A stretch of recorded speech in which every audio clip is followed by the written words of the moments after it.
Hello, all, and welcome to this evening's beer review, which I am going to dub the surprise beer review. But first, well, it's a surprise because I'm surprised I'm actually going to be reviewing this. I only received this like um, this this like 3 hours ago. But first, I want to go and address some comments I've received recently. Um, Basically, some of my regular viewers are getting a little bit concerned about my mental state, and yeah, it's not the best. And yeah, I am struggling, but there have been some good points to this as well. I believe that my faith is probably the strongest it's been in many, many years due to these tribulations. And I suppose that is the mixed blessing there. And, you know, speaking of blessings, let's get on to the beer review. I wasn't planning that. That was a turn of wit right then and there. You know what I mean? So yeah, I go to visit my dad's today after working at my grandfather's house for most of the afternoon, and surprise, his friend and now my friend Randall has gifted me another beer, and Randall's commentary was indeed, "This is the dankest beer that you will ever try." We'll see about that. I've had the Hemperor before, and that was definitely definitely dank, especially when you popped it open. You pop that thing open, and your room smelled like a Grateful Dead concert. We'll see if that remains the same with this one. So, anyways, what is this particular beer? This is Elysian Dank India Pale Ale from, of course, Elysian Brewing Company in Seattle, Washington. This is an 8.2 ABV beer, so even though it says India Pale Ale, I would definitely more classify this as a double or, you know, Imperial India Pale Ale, and it's more of an Imperial IPA or a double IPA. And yeah, let's go and read the back label now, shall we? Dank Dust oscillates with aromas of lush grapefruit, mango, and orange, backed by an extra herbal kick for added freshness. What is that extra herbal kick, you might wonder?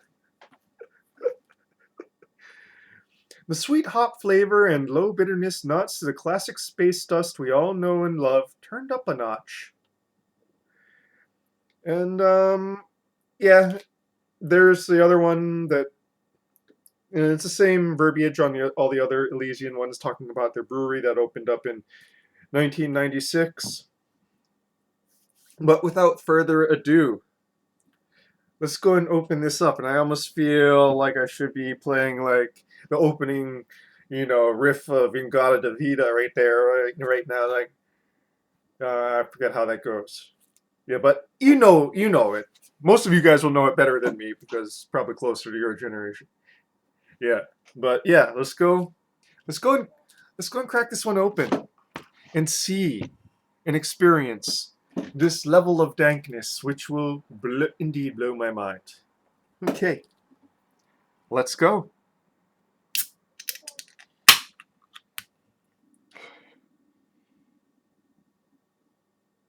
My God, I thought the Emperor was dank. Yeah.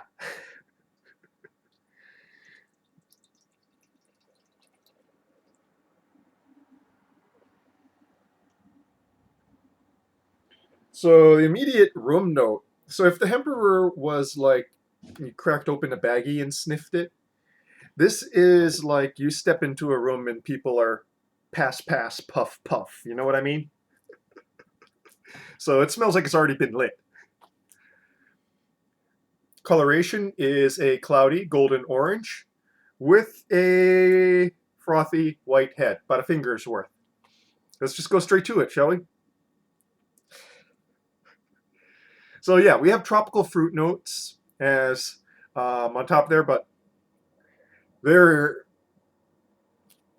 yeah, yeah. This trumps the Emperor. So the Emperor had more of an immediate room note, but like I said, it smelled like you had a baggie of the unlit stuff. This smells like somebody's. This smells like a teenager's bedroom when his parents aren't home. It's got some really nice tropical fruit notes as well. I mean, it's gimmicky, but it's gimmicky in all the right ways. It's hitting that gimmick right on the dot.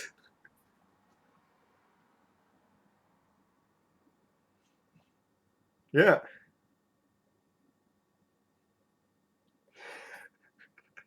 I can't get over how much it actually does smell like it, and it's really remaining too. It's like it's not dissipating. The tropical fruit aspect is not overpowering. That's dankness. It is dank. Okay, let's go on to the palate now, shall we?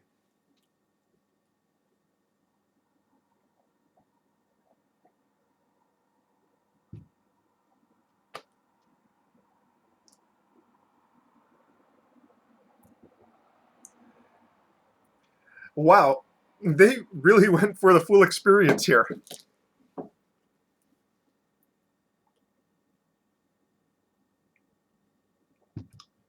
What do I mean by that? Well, you got a lot of the sort of hazy IPA notes here, that tropical fruit and everything.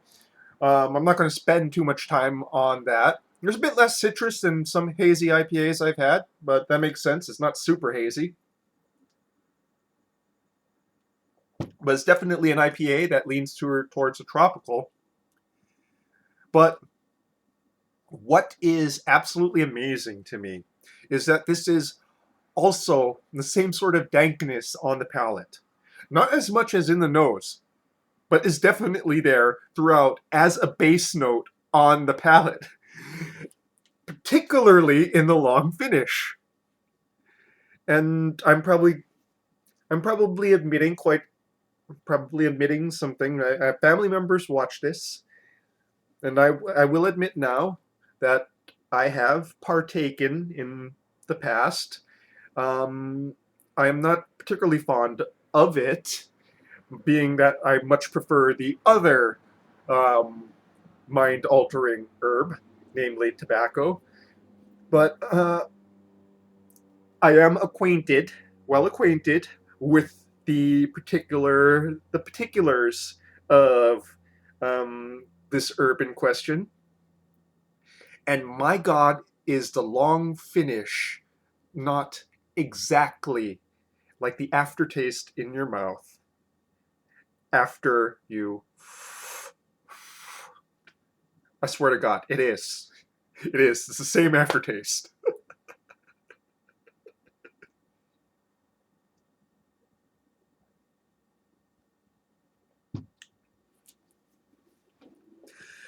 Returning back to the beer, that dank note that is throughout, like I said, is a bit overshadowed by the more expected tropical fruit notes. It's really strongest in the top note.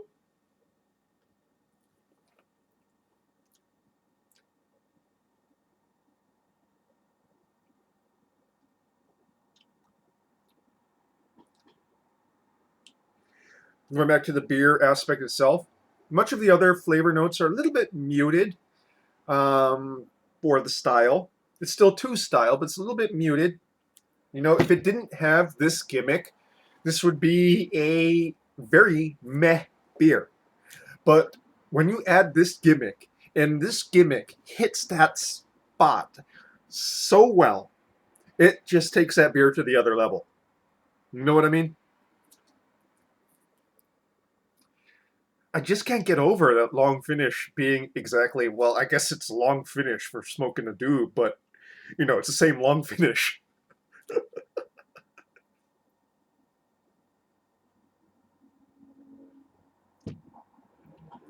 Body wise, bit chewy, not too tannic. it's a beer review. I'm reviewing the beers. So I have to go through the entire list here. Carbonation's fairly soft.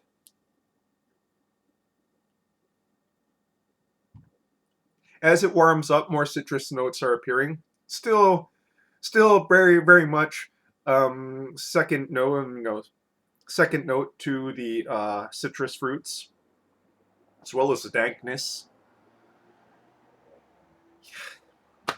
This is, this is, this is, man, this is so dank, man. Dude, dude, so dank.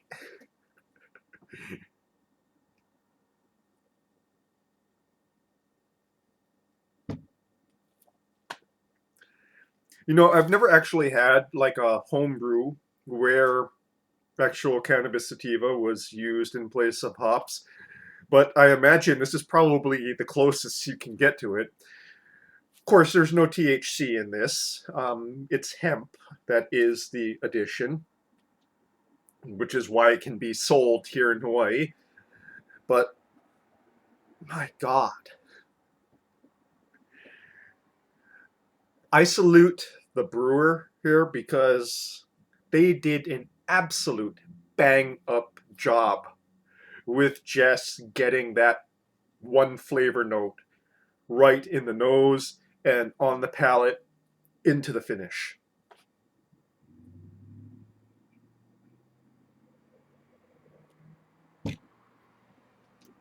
Now, I haven't seen this for sale.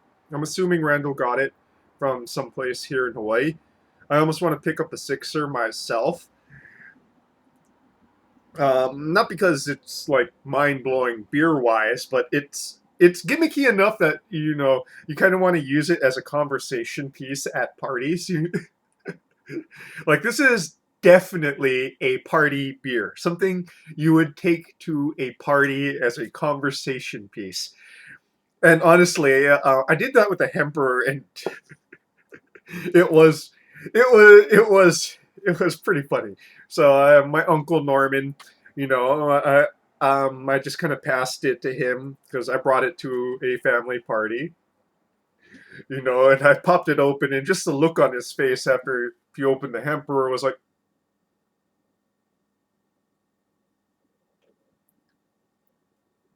you know, that was just entertainment in and of itself.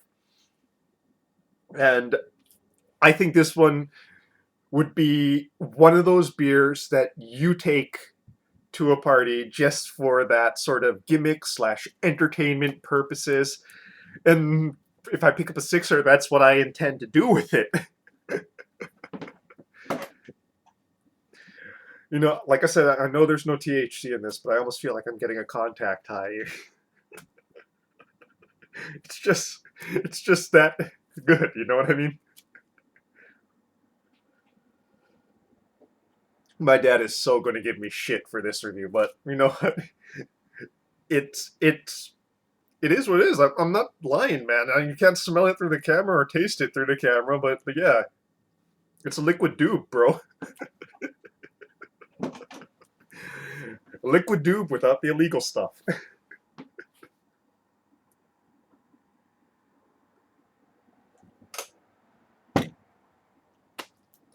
So yeah, 15 minutes in. I just kind of rambled on. So, in summation, Dank Dust India Pale Ale from Elysian. It has swooped down and stolen the crown from New Belgium's The Emperor for dankest beer ever. And, well, dankest commercially brewed beer ever. And, yeah, give this one a shot, man. I mean, this, as you can see, I'm just kind of like laughing at this review because they hit that gimmick so spot on. It is amazing. And literally, what is getting me the most, what is making me laugh, is just the aftertaste. Whoever brewed this, like, really sat down and thought through, like, what are the flavor notes that you get through the process of smoking the dupe, and is like, let's see if I can hit the aftertaste right. And my God, they hit that so spot on. And I don't know how they did that, but somehow they did that. And it's just like, it's the brewer's art, man. It's the brewer's art. So yeah, Elysian Dank Dust, India Pale Ale. Give this one a shot, man. It's one of those ones that's like very, very good and a must try. Not, sorry, my thing just fell down. Very, very good and a must try. Not on the merits as a beer, but on the merits of its kind of gimmickry, whatever the word is I'm looking for. And this 8.2 ABV is catching up to me right now. So I'm going to wrap it up because these reviews are starting to drag. But yeah. Pass, pass, puff, puff, friends.